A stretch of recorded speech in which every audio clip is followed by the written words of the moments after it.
स्वागत है आपका। पूर्वी जी, वक्तव्य प्रस्तुत कीजिए।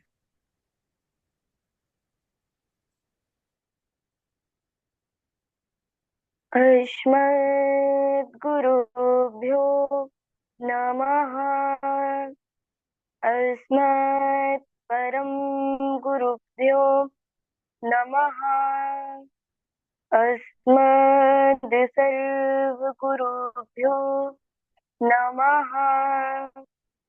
श्री राधा कृष्णाभ्यां नमः।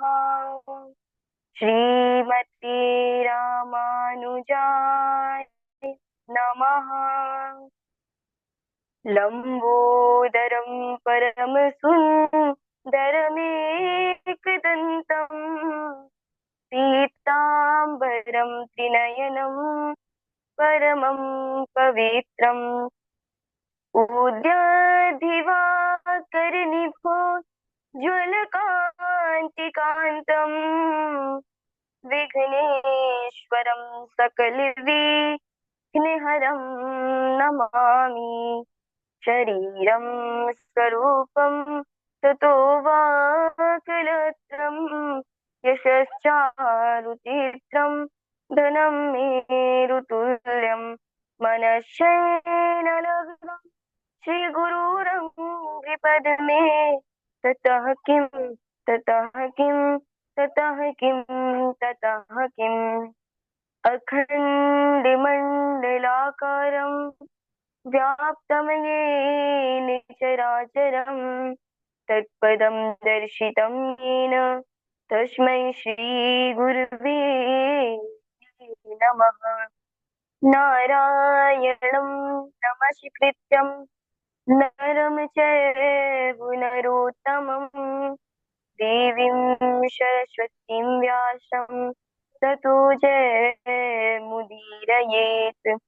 वरहापीडं नटवरवपु कर्णयो कर्णिकारम् बिभ्रद्वासः कनककपिशं वैजयन्तीं च मालाम्। श्रीराम राम रघुनन्दन राम राम। श्रीराम राम रणकर कश राम राम। श्रीराम राम रणकर कश राम राम। श्रीराम राम शरणं भव राम राम। श्रीरामचन्द्र चरणौ मनसा स्मरामि। श्रीरामचन्द्र चरणौ वचसा गृह्णामि। श्रीरामचन्द्र चरणौ शिरसा नमामि। श्रीरामचन्द्र चरणौ शरणं प्रपद्ये। माता रामो मत्पिता रामचन्द्रः स्वामी रामो मत्सखा रामचन्द्रः सर्वस्वं मे रामचन्द्रो दयालुर् नान्यं जाने नैव जाने न जाने। रामाय रामभद्राय रामचन्द्राय वेद्धसे रघुनाथाय नाथाय सीताया पतये नमः। अञ्जनानन्दनं वीरं जानकी शोकनाशनं कपीसमक्षहन्तारं वन्दे लङ्काभयङ्करम्। मूकं करोति वाचालं पङ्गुं लङ्घयते गिरिं यत्कृपातमहं वन्दे परमानन्दमाधवम्।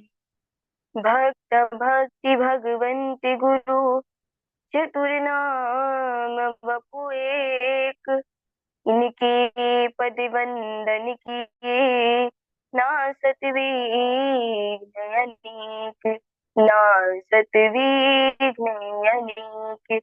बोलिए सियावर रामचंद्र भगवान की जय।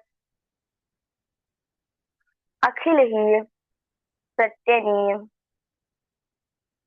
परमात्मा पुरुषोत्तम गुण गुण निरय कौशल्यानंद नंदन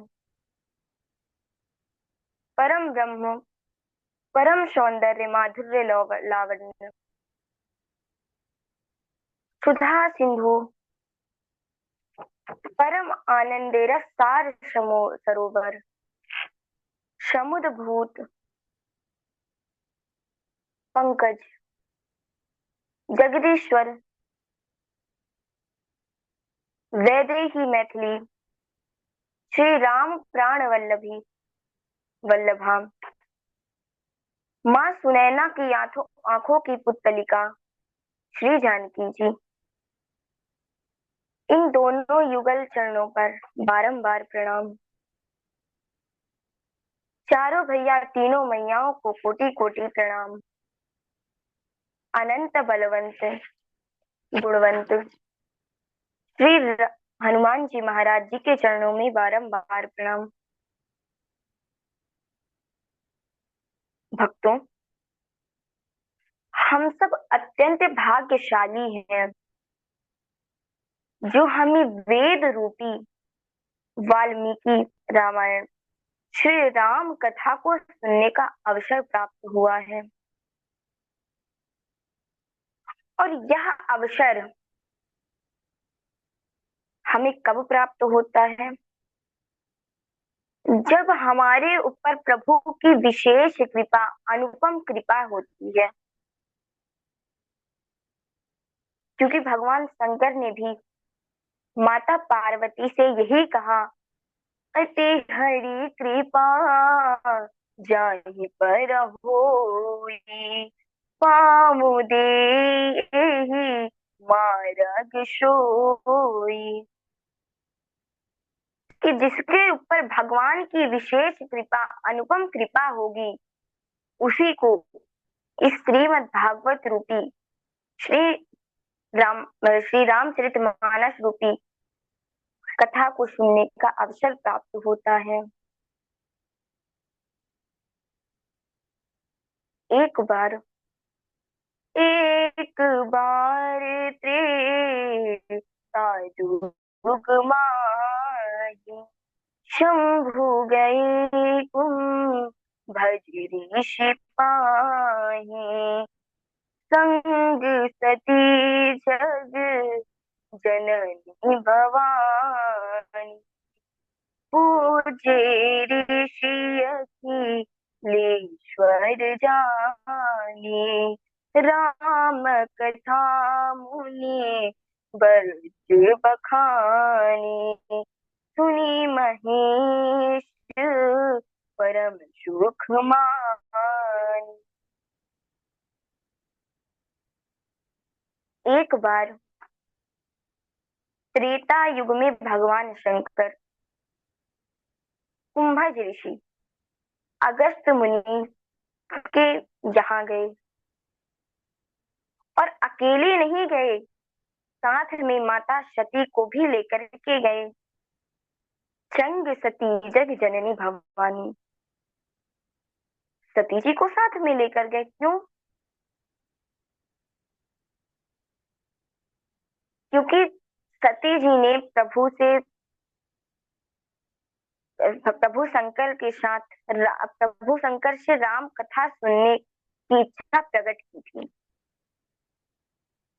और आज भगवान शंकर अगस्त मुनि कुंभज ऋषि के पास राम कथा श्रवण करने आए हैं। भगवान शंकर ने कुंभज ऋषि से भगवान राम के चरित्र लीलाओं की कथाओं को श्रवण किया और कुछ दिन वहीं रुके। फिर कुंभज ऋषि से आज्ञा मांगकर वहां से निकल पड़े। कथा सुनने के बाद भगवान शंकर के मन में यह इच्छा हुई कि अब मेरे इष्ट प्रभु श्री राम का दर्शन प्राप्त हो जाता तो बहुत अच्छा होता। सज्जनों, इसीलिए यह त्रेता युग की कथा है।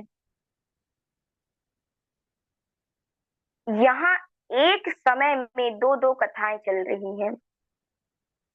पहला, जो भगवान शंकर अभी कुंभज ऋषि से श्रवण किए और यहाँ 14 वर्ष के वनवास के समय भगवान राम स्वयं जब रावण माता सीता को हरण कर ले गया, उस समय माता सीता को ढूंढने की लीला कर रहे हैं। यहाँ भगवान शंकर ने राम जी को देखा है और उन्हें दूर से ही प्रणाम किया है। अब दूर से क्यों प्रणाम किए हैं? इसके भी कई कारण हैं, जिसमें से प्रधान कारण तो यह है कि प्रभु इस समय लीला कर रहे हैं और यदि मैं इस समय उनके पास जाता हूँ, समीप जाता हूँ, समक्ष जाता हूँ, तो उनकी लीला पे विघ्न पड़ेगा, बाधा बन जाऊंगा, उनका भेद खुल जाएगा। तो भगवान शंकर दूर से ही उन्हें प्रणाम करते हैं और भगवान राम की स्तुति करते हैं। जय सच्चिदानंद जग पावन, अस कह चले मनोज न सावन। सती जी ने कहा कि यह कौन है जिनकी आप इस प्रकार जय जयकार कर रहे हैं स्वामी। सती जी की बात को सुनकर भगवान शंकर ने कहा, देवी, यह मेरे इष्ट है, मैं जिनका ध्यान करता हूँ वह प्रभु श्री राम है। यही अखिल कोटि ब्रह्मांड नायक है, यही सच्चिदानंद है, इनको प्रणाम करिए। तो सती जी भोलेनाथ जी से कहती हैं, यह सच्चिदानंद है? भोलेनाथ जी ने कहा, हाँ, यह सच्चिदानंद है। सती मैया ने कहा, नहीं नहीं, यह सच्चिदानंद भगवान कभी नहीं हो सकते, क्योंकि जो अपनी पत्नी के गुमने पर इतना विलाप कर रहे हैं, विरह से दुखित हैं, यह भगवान कभी नहीं हो सकते, क्योंकि भगवान तो सुख के निधान है। आज भगवान राम वन में नर लीला कर रहे हैं और अपनी पत्नी के वियोग में बड़े दुखी हैं। वन में भगवान राम पूछते हैं, खग मृग, हे खग मृग, हे मृषयनी, तुम देखिए सीता मृग नयनी। भगवान श्री राम वन में वृक्षों से, लताओं से, मृग से, पशुओं से, पक्षियों से पूछ रहे हैं कि क्या आपने सीता को देखा है? और प्रभु की इस लीला को देखकर माता सती यह नहीं समझती कि प्रभु लीला कर रहे हैं, उनके मन में संदेह उत्पन्न हो जाता है। अब भगवान शंकर सोचते हैं कि माता सती के मन में संदेह उत्पन्न हो गया है, उस संदेह को अब मैं तो नहीं, मेरे समझाने से तो वह संदेह दूर नहीं होगा। इसलिए भगवान शंकर कहते हैं मैया सती से कि हे सती, जो तुम्हारे मन अति संदेह तो किनी जाई परीक्षा लेहू। कि सती, तुम्हारे मन में जो संदेह है उसे दूर करने के लिए हे देवी, आप जाइए और भगवान राम की परीक्षा लेकर आके आइए। माता सती ने कहा कि प्रभु आप भी चलिए, तब प्रभु ने कहा कि नहीं, और प्रभु एक वट वृक्ष के नीचे बैठ गए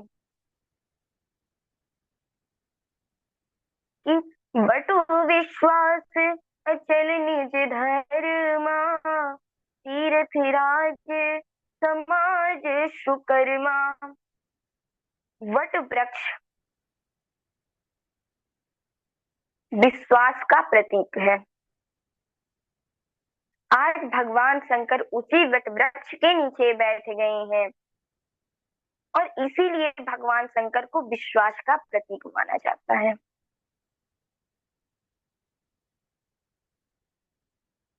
और वट वृक्ष के नीचे क्यों बैठ गए? क्योंकि प्रभु जानते थे, कोई ही सोई जो राम रुचि राखा, वो करे तर्क बढ़ा वही शाखा। कि होना तो वही है जो प्रभु राम की इच्छा होगी, उससे उसमें हम क्या तर्क वितर्क कर सकते हैं। आज भगवान शंकर वट वृक्ष के नीचे बैठकर प्रतीक्षा कर रहे हैं और इधर माता सती परीक्षा लेने के लिए गई हैं और उन्होंने ऐसी कठोर परीक्षा ली है कि आज वहां स्वयं माता जानकी मैया सीता का रूप धारण कर ली है, नकली वेश धारण कर ली है, झूठा वेश धारण कर ली है और स्वयं भगवान राम के आगे आगे चल रहे हैं। पर महाराज, नकल के लिए भी अकल चाहिए। माता सती ने सीता वेश तो धारण कर लिया, परंतु आज वो भगवान राम के पीछे पीछे नहीं बल्कि राम जी के आगे आगे चल रही हैं। अब जब लक्ष्मण जी ने देखा, लक्ष्मण दीख उमाकृत भेषा, लक्ष्मण जी ने देखा कि माता सीता तो मिल गई, लेकिन यह राम जी के आगे आगे क्यों चल रही हैं?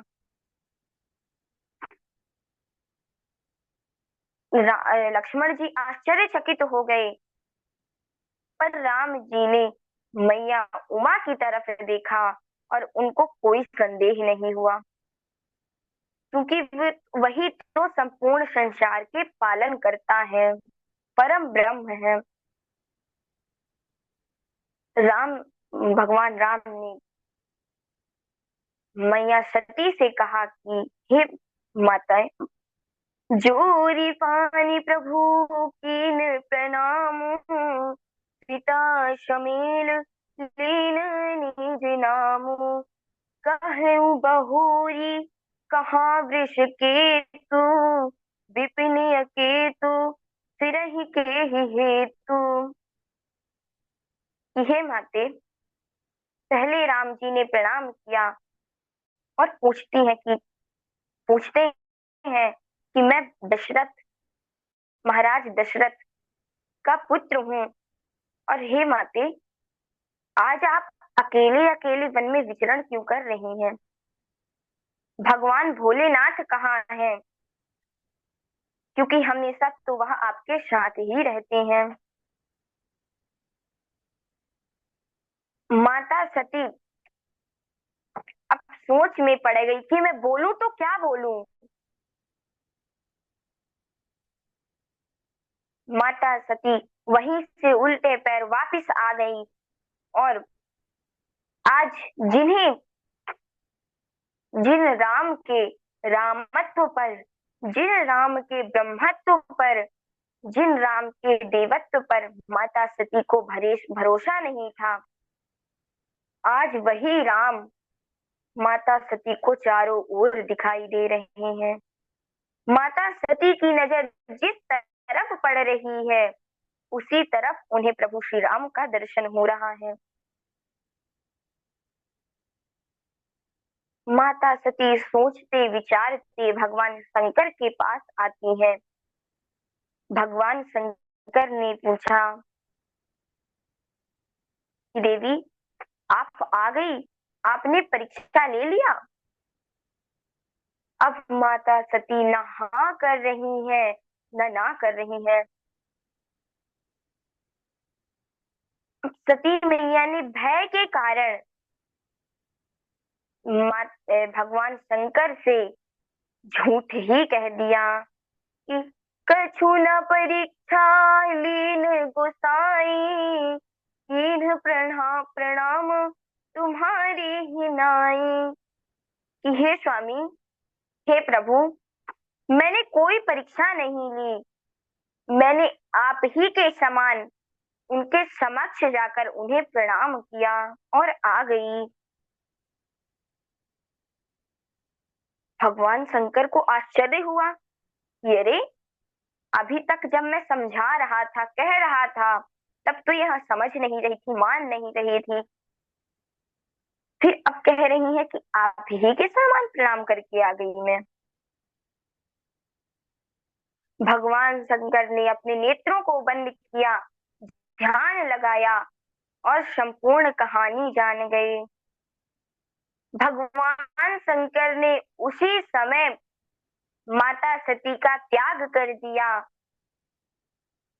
भगवान शंकर की ऐसी भक्ति कि आज माता सती ने जगत जननी माता सीता का रूप धारण किया है।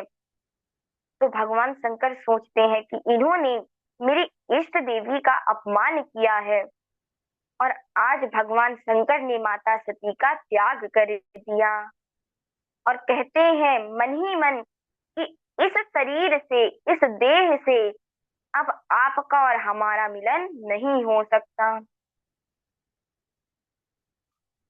और फिर इसी वचन को पूरा करने के लिए माता भगवान ने ही लीला रची और माता सती दक्ष की यज्ञ यज्ञ की अग्नि में जाकर जलकर भस्म हो गई। बोलिए सियावर रामचंद्र की जय, हनुमान जी महाराज की जय। आज के वक्तव्य को मैं यही विश्राम देती हूँ और इसके आगे के प्रसंग हम अगले वक्तव्य में श्रवण करेंगे। राधे राधे गुरु जी। बहुत बहुत अच्छा पूर्वी जी। राघवेंद्र सरकार की कृपा बनी रहे। बहुत अच्छा से आपने इस चरित्र को गाया है। बड़ा सुंदर स्वर है आपका। कहने की शैली बहुत अच्छी है। मन प्रसन्न हो गया सुन करके, तैयारी देख करके। और इसी प्रकार धीरे धीरे, और जैसा आप भागवत भी बहुत बढ़िया तैयारी की है, राम कथा, ये सबका सामंजस्य जब होगा ना, तो एक जो वाणी निकलेगी वो एक दिव्य वाणी निकलेगी। बहुत अच्छा। गुरु सभी जी, ये सब आपकी ही कृपा से। सभी बहुत प्रसन्न हैं, सभी प्रसन्न हैं। पावनी जी हैं, देवेश जी, नैना जी, वाजपेयी जी, हमारे